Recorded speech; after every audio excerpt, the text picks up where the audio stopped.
want you to pay attention to Genesis 3, verse 15. I will put enmity between you and the woman, between your offspring and her offspring. He shall bruise your head, and you shall bruise his heel. God speaking to the serpent. Now, in our series on Genesis 1 to 11, we come to chapter 5, the genealogy, the most apparently boring and irrelevant part of the Bible. When as a child, I won a Sunday school prize of a Bible which had all the boring bits printed in tiny font and published down the bottom as footnotes. The genealogies were all in small footnote. The genealogies of the Bible are both common and strange. Common because people are very interested in finding out their ancestry. It's one of the ways that people, humans across cultures, down nations, everywhere, understand ourselves. One of the most basic questions: who is my father? Who is my mother? Who is my grandfather, my grandmother, my other grandfather, grandmother? Who are the uncles? Who are the aunts? Where do I fit in the net, in the fabric, in the tree of life? I am who I am because I am their child. It's even carried in our names that we use family names to indicate to whom we're connected. And yet it's strange, because we don't expect genealogies in God's inspired message. I mean, you do because you've read it before, but if you give someone who's a complete newcomer the Bible and say, what do you expect to see in here? A genealogy is not generally what they say. Though in some cultures it was important, it was significant in the conversion of the Maoris, I understand. We mustn't just pick and choose the bits of the Bible that we want. We've got to work out what God is actually saying. Why did God inspire genealogies? Yet we must also remember the warning of Scriptures about the misuse of genealogies. Titus chapter 3 says, avoid foolish controversies, genealogies, dissensions and quarrels about the law, because they are unprofitable and worthless. And so you can enter into whole genealogical discussion which is really profitless and useless. But the genealogies are important enough for God to inspire them, and we shouldn't just omit them or put them in small font at the bottom of the page. So with a warning about the foolishness of controversies, let's pay careful attention to what God is saying in this passage. First thing to notice is that the genealogies are there for a reason. Often not our reasons.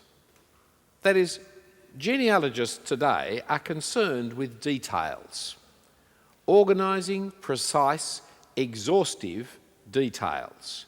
Accurate, complete details is their fascination.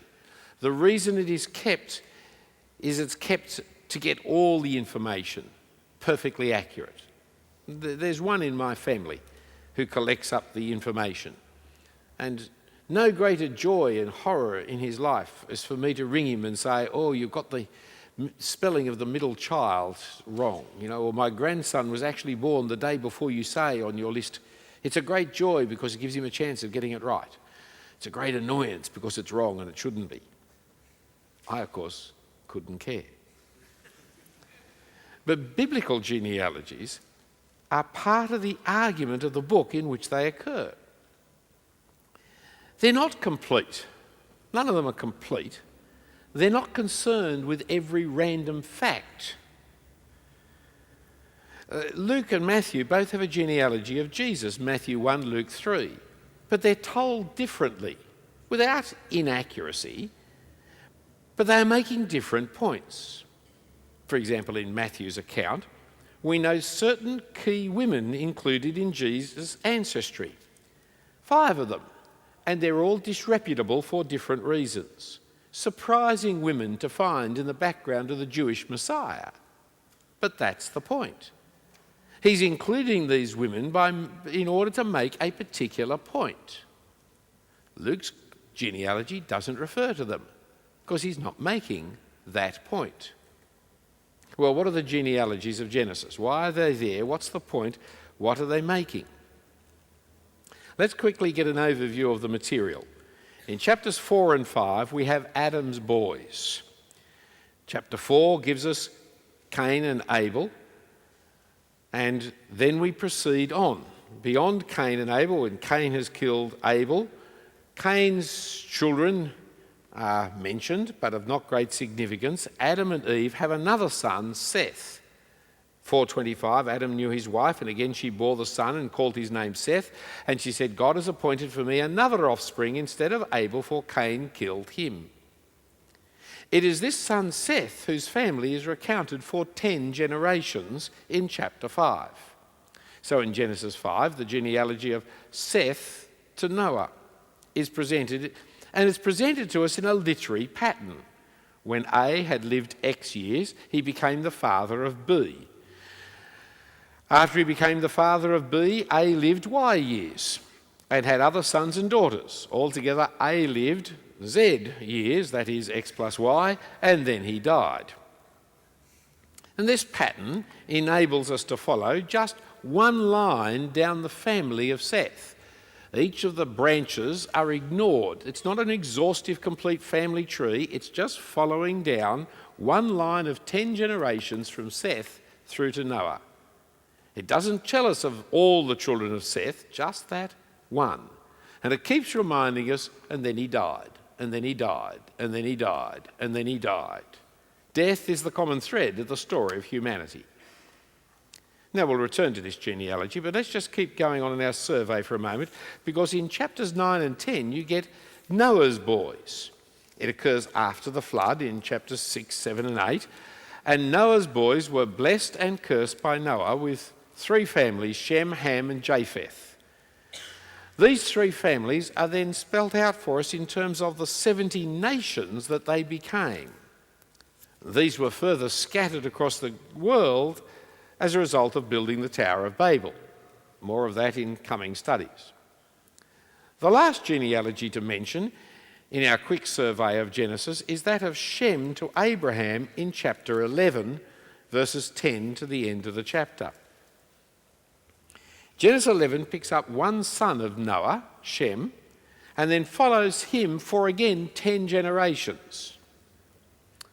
You need to be suspicious that the number of generations sounds symbolic rather than being historically detailed.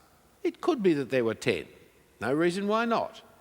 But you mustn't assume that numbers are always mathematical. There are numbers on the outline in front of you, but they are not mathematical numbers. Point 2 is not twice as long as point 1. Point 3 is not... I could have said ABC. Just because you use numbers, you do not necessarily mean mathematics, though sometimes you do. You have to think it out in terms of the literature here. But there are 70 nations that come in that 10 generations.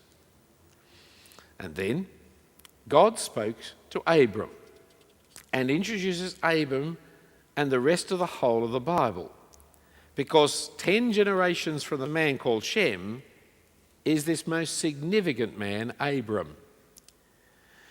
And he is promised an offspring, the offspring. He has promised the offspring that will be more numerous than the stars on the sand on the seashore. He is promising that through him all the families of the earth will be blessed.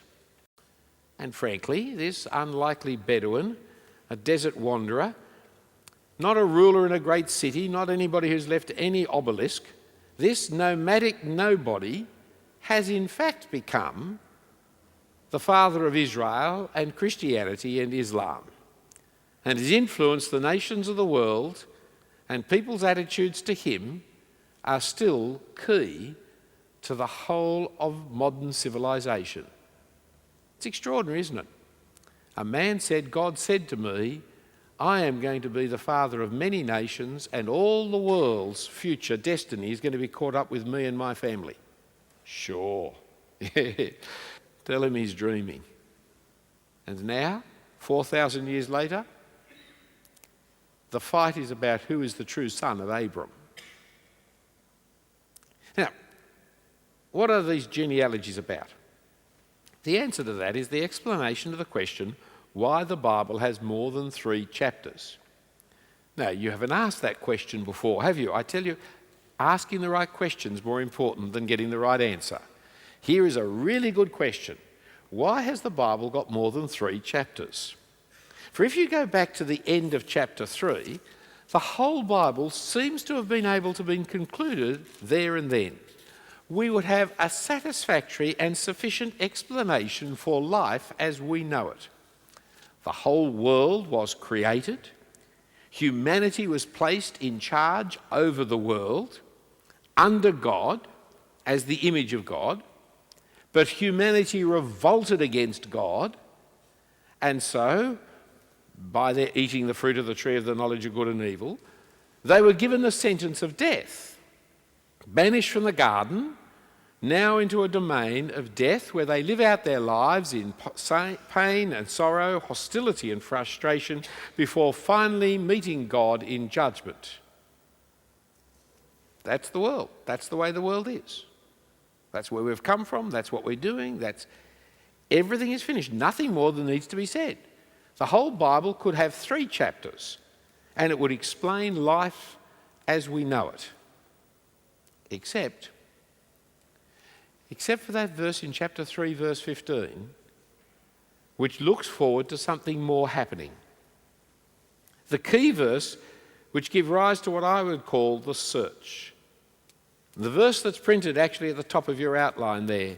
I will put enmity between you and the woman, between your offspring and her offspring. He shall bruise your head, and you shall bruise his heel. Strangely, God first told the gospel to the serpent. To him, of all creatures, God first promised something more was yet to happen. God foretold something about the future that was beyond chapters 1 to 3 of Genesis. A battle is going to happen. An ongoing enmity between humanity and the serpent, but in particular between the woman's offspring. It's not just about humanity, it is about this seed. Interesting, not her egg, but strangely her seed. Not plural seeds, but her seed. It could, of course, be a collective, but it could be an individual. The woman was to look not to her husband, who had failed her so miserably and dismally, but to her son, who would somehow reverse the curse. A son who was yet to be born. Her son was to bruise or to crush the serpent's head. And though he does that, yet his heel would be bruised and crushed by the serpent in turn. There is to be this future conflict of the woman's son and the serpent that would change everything. So in one sense, the plot line of Genesis and the Bible is a search for the serpent's crusher. The search for the Genesis offspring. That's why in chapter 4, verse 1, starts off with the birth of the 2 sons, Cain and Abel. It's why in chapter 4, verse 1, Eve cries out, I've produced a man with the help of the Lord. I mean, it was a great exaltation, it's a great moment. Any woman's entitled to cry anything she likes when she has a baby. But she's looking for a baby. She's looking for a son. She's looking for the Saviour, the one who's going to crush the serpent. And the first thing she does outside the garden is have a baby. And it's a boy. And she says, I've produced him now with the help of the Lord. And this man, Cain, actually enters into contest with the serpent. We read in chapter 4, verse 6, the Lord said to Cain, why are you so angry? Why is your face fallen? If you do well, will you not be accepted? And if you do not do well, sin is crouching at the door. Its desire is for you, but you must rule over it. But of course, Cain failed. He failed to overcome evil, crouching at the door. He killed his brother Abel and so made things worse for humanity. For the judgment that had fallen on Adam was reinforced and hardened on Cain. Cain's offspring moved further away from the God, deeper and deeper into the domain of death. So without Abel, and without Cain to fulfill the promise of crushing the serpent, Adam and Eve turn to their next son, Seth. And Eve declares her hope again in Genesis 4:25. God has appointed for me another offspring instead of Abel, for Cain killed him. Chapter 5 then opens with a new section in Genesis, the generations of Adam. The Cain line mentioned at the end of chapter 4 is no longer of any interest to us. It's cut off from our search. We're now looking down the Seth line. Seth was a son who was like Adam, a son in Adam's image, as Adam was in God's image, a son who would inherit from Adam and rule the world after Adam. But Seth is a son who does nothing except have other sons who had other sons who had other sons. He doesn't enter into the conflict with the serpent. He isn't crushed by the serpent. He doesn't crush the serpent. And so the search continues through the generations of Seth, one after another, always awaiting for the one who will bruise the serpent's head.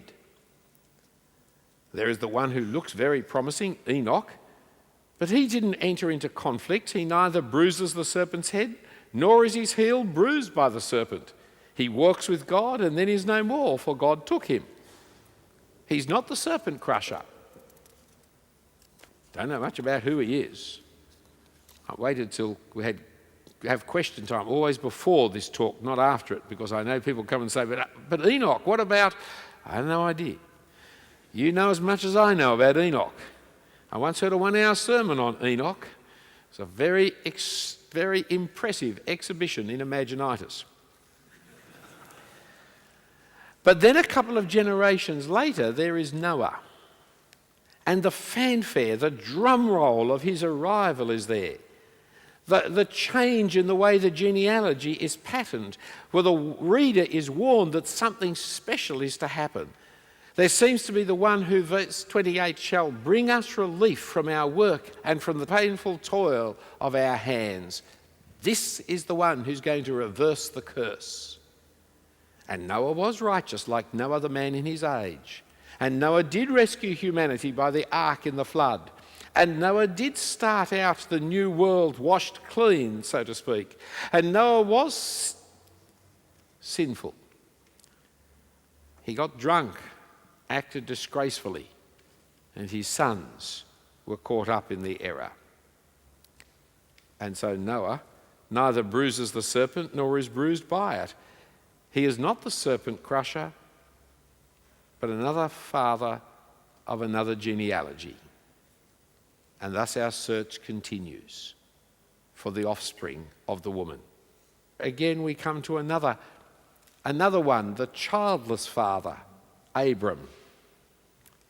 It's all full of irony there, because that's what his name Abram means. It means father. It's the Hebrew word for father. Yet, of course, he has no children. The irony is intentional. For 90 years, this man goes around calling himself father, but he is childless. God met with him and promised him that through him all the nations would be blessed, that he would be the father of many nations, but he had no children. God even changed his name Abram, meaning father, to Abraham, meaning the father of many, which only heightens his problem because he had no children. I used to be Abram. Oh, how many children do you have? None. But I'm now Abraham. Oh, you've had lots of children now. No, I still don't have any. It's a conversation that I'm sure he would have dreaded over and over and over. I don't know about you, but coffee shops these days, when they ask me to tell me their name, and they're going to call it out, I don't like that. I feel very uncomfortable. It's none of their business what my name is. So I've taken to saying my name's Adolf Hitler now, and they generally don't call it out. They generally say, oh, yours is ready, sir. But I'm sorry for my perversities of character. But still, Abraham doesn't have a wife, doesn't have a child through his wife. He adopts in Eliezer of Damascus. He fathered Ishmael through his wife's servant Hagar. But no, he keeps on being told, no, this is not the child of the promise.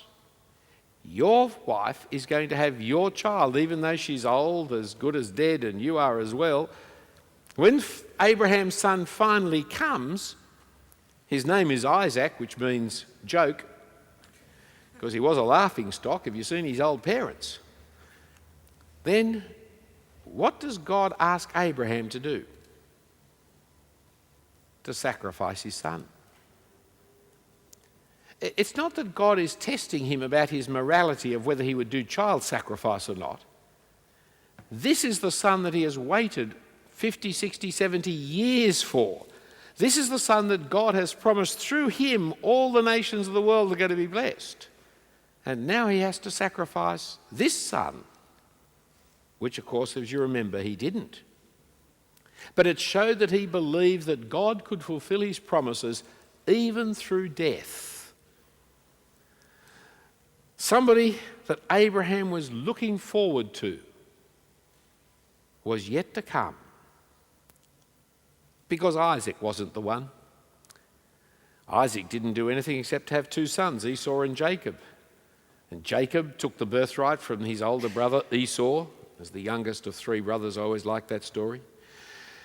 Jacob, his name was then changed to Israel. But Israel doesn't do much except have 12 sons. And they went through, then became the history of Israel. And all the time you're looking for the one. By the end of Genesis chapter 49, you're told he's going to come from the tribe of Judah. By the time you reach into 2 Samuel 7, you're told he's going to come from the family of David. But you're always looking for the one who is going to come. From the time of Genesis 3:15, the plot line of the Bible has been the search for the Bible's offspring of Eve, the one who would overcome the serpent even though he would be wounded by it. We're looking for an Israelite of the tribe of Judah, of the family of David, who will rule the world to come through his suffering at the hands of God's enemies. And it's not just the Old Testament, it's what the New Testament says it's about as well. That is what the New Testament starts with, a genealogy. For the New Testament is recording the coming of the seed of God's right way. Listen to Galatians chapter 4, verse 4. But when the fullness of time had come, God sent forth his Son, born of a woman, born under the law, to redeem those who are under the law, so that we might receive adoption as sons.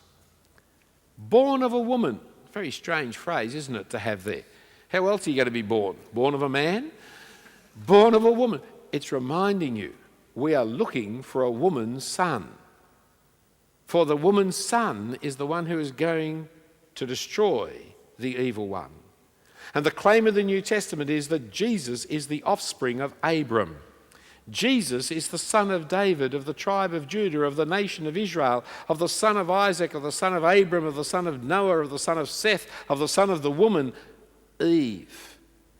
Jesus is the fulfiller of God's prophecy to the serpent. That is what Jesus came into the world to do.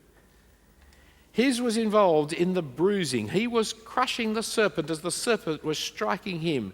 Jesus, the man, who by his suffering death would crush the serpent. So it's important that he was born of a woman. The gospel emphasises his mother in the genealogy and in the birth stories. Jesus had to be human to save the world. Jesus had to be made in the image of God to inherit the world. Jesus had to be born of a woman to be the serpent crusher. Jesus had to be the son of Abram, the son of Shem, the son of Seth, to be the one through whom all the nations would be blessed by God. Jesus had to be the fulfillment of Genesis, the son of the promise. And so he came into the world to engage in deadly conflict with the serpent. He didn't come to teach, though he taught much. He didn't come to do miracles, though he did loads and loads of them. He came to do battle with the devil, to rescue God's people from the domain of death, to turn back the rebellion and to rescue its captives, to bring humanity to the place to which it had been created, to be the image of God ruling the world under God. So from the beginning of his public life, he was sent into the wilderness to be tempted by Satan. And he continues in conflict with him to his death. 1 John chapter 3 verse 8 says, the reason the Son of God appeared was to destroy the works of the devil. That is what Jesus came to do, and that conflict led him to the cross. where Satan seemed to have the victory of death, where Satan indeed bruised him, but where Satan was defeated and stripped of his powers, for his head was crushed. For by his death this son of a woman paid the price for the sin of humanity and rose again triumphant to rule the universe as man made in God's image. So here then is the promise fulfilled. The promise that was in creation when God made man in his own image. The promise that eating the fruit of the knowledge of the good and evil would lead to death. The promise that the woman's seed would bruise him, even as he would bruise the woman's seed. The promise that God kept when the woman's son was born and entered into deadly conflict. That perfect image of God, who by his death was struck by the serpent, but who overcame the serpent by paying for the rebellion of mankind and turning God's righteous anger away. The promise that comes to us today in the gospel, that all who turn to God in Jesus' name will be forgiven and given eternal life. That is the gospel. The first mention of the gospel, the first example of the gospel, was preached by God to Satan in the Garden of Eden. And the rest of the Bible is about its fulfillment in coming to Jesus. Well, we now need to look then in the coming studies at the issue of the judgment of God we see in the flood and then the Tower of Babel, both of which will fill out this key promise of God in his Son.